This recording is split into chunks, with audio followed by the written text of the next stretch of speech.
Cycle 2, math and timeline. India's Mauryan Empire, Mayans of Mesoamerica, Punic Wars, Rome conquers Greece. Roman conquers Greece. Here's that. Roman dictator Julius Caesar, Caesar Augustus and the Pax Romana. Pax Romana was just peace. John the Baptist. We go over that, and then we would roll these, and they say, I don't want to do that one. I don't want to do that one either. Hit spin. I can't get up and spin. Okay, so plug nose and do it fast. I'm going to do it fast, but not plug my nose. If we were in class, I'd plug my nose, but I want to do the hand motions with it still. India's Mauryan Empire, Mayans of Mesoamerica, Punic Wars, Rome conquers Greece. It just kind of slides off because it's greasy. So you have Europe conquers Greece. Rome conquers Greece. Roman dictator Julius Caesar, Caesar Augustus and the Pax Romana. Okay, that's Math, fine. 11s and 12s. Then skip count.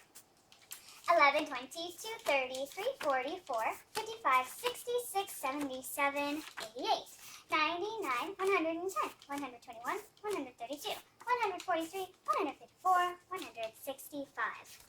12, 24, 36, 48, 60, 72, 84, 96, 108, 120, 132, 144, 156, 168, 180. After that, skip counted and went to the multiplication facts. Then we will play a game called Math Potato, which is just like hot potato, except it's with math. So everyone would sit in a circle, and they would have a ball.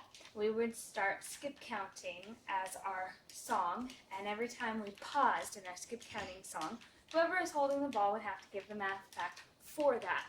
For example, 55, 66, 77, 88, 99, stop. Whoever's holding the ball would have to say 9 times 11 is 99. And we would continue and do that for the rest of the 11s and the 12s. That way we have our multiplication facts and skip counting in there and a game.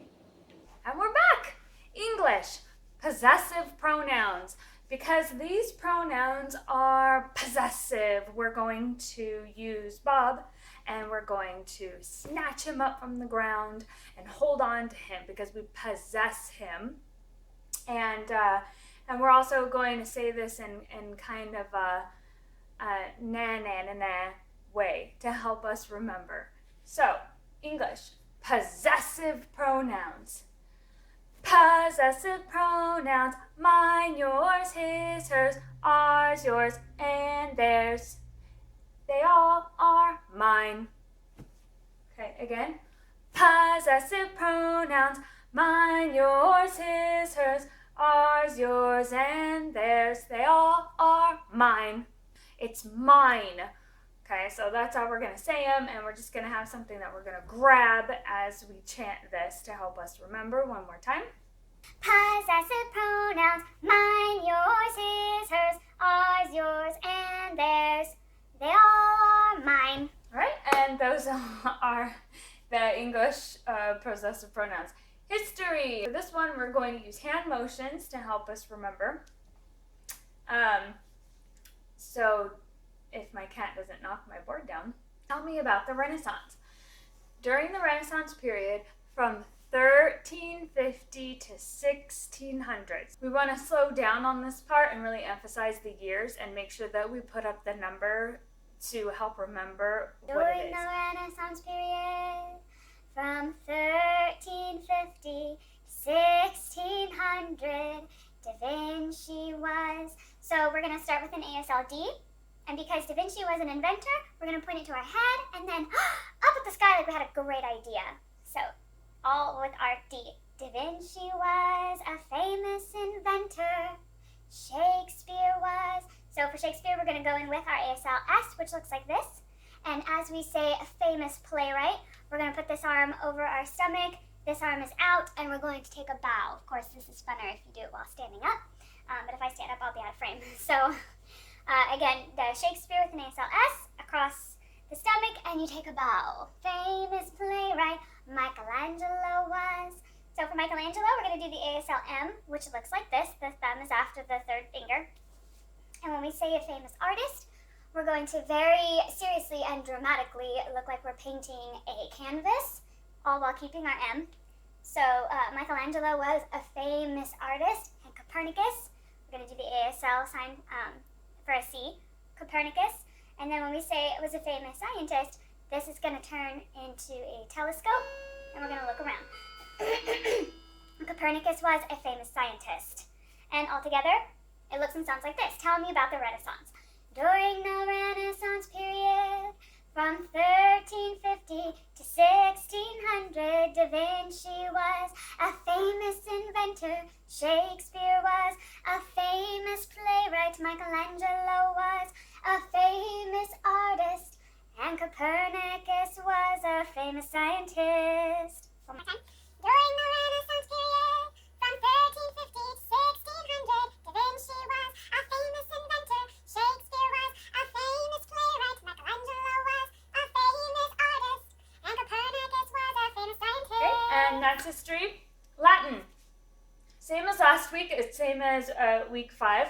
We're doing first conjunction endings future tense. And to help remember which one goes to the future tense or how this starts is I told my girls that in the future they might have a bow. So first conjunction endings, future tense, Latin starts with bow. Bo bispit, bimis bitis bunt. First conjugation, future tense. Bo bispit, bimis bitis bunt. First conjugation, future tense. So we would just say that and pass Latin lamb around the room and give everybody a turn singing Latin. Okay, science. What are 6 forms of pollution? This one we're going to chat and also do hand motions. And there's a lot here, so we want to help remember what they are by throwing some actions in there. What are 6 forms of pollution? Noise! We're going to say it loud and cover our ears. Noise! Air, I'm going to fan our face. Water. Land. Thermal. Thermal means heat, so we're just going to like, whoo! We're going to grab our arms and like we're trying to get warm. Thermal and radioactive. We're just going to go really fast. What are 6 forms of pollution? 6 forms of pollution are noise, air, water, land, thermal, radioactive. Noise, air, water, land, thermal, radioactive. Noise, air, water, land, thermal, radioactive. Geography. European mountains. The song is from CC Happy Mom. The Pyrenees, and then the Alps, Carpathians, Caucasus, ouch! The Ural Mountains divide Russia and end Europe, and then we jump, jump, jump. The Pyrenees, and then the Alps, Carpathians, Caucasus, ouch! We say ouch because the Caucasus Mountains are right there touching the Black Sea, which looks like a shoe. It'll make more sense when we point to it on the map. Caucasus, ouch! The Ural Mountains divide Russia and end Europe. And then we jump. Bible. Who oversaw the building of the first Jewish temple? King Solomon. Who oversaw the building of the first Jewish temple? King Solomon did. Who oversaw the building of the first Jewish temple? King Solomon did. All right, and that is week 6. I hope that helps. Week 6, differences between 4th and 5th edition. Science is still off a week, so 4th edition week 6 is the same as 5th edition week 7 science. English is exactly the same. History is exactly the same, except for 5th edition they threw in Leonardo instead of just having Da Vinci. Latin is the same and geography is the same, except for 5th edition they added an extra mountain. And that's it. Differences are very minor this week. tune is possessive pronouns. Put this ouch! The Ural Mountains divide Russia. No. Yes. And now my phone's ringing. The Ural Mountains. Okay, I gotta do that again.